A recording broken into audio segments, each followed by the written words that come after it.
I am here out in the woods, and we are in southeastern Pennsylvania, and it's springtime, and I'm out here looking for ramps. They are in the allium family, and if you don't know what that is, that means they're in the onion family.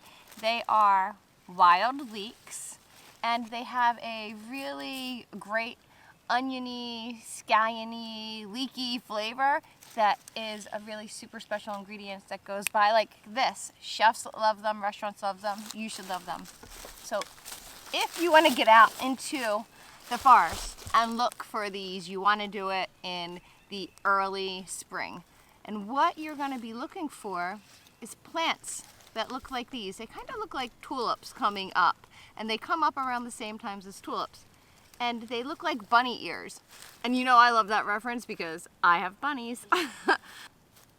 They grow in plants that have typically 2 leaves.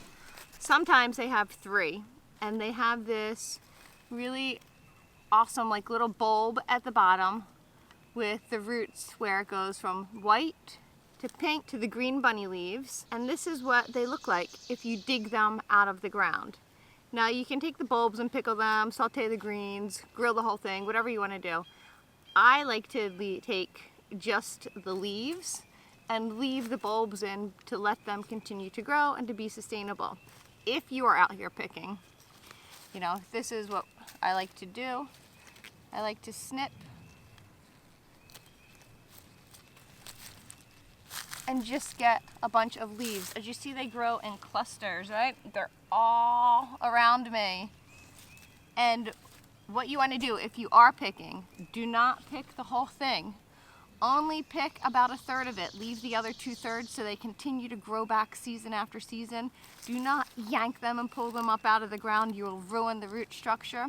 And if you are digging them out to get that bulb, only take a few. Leave them for them to regrow back next year. Believe me, you'll love it, and you'll love being out in nature.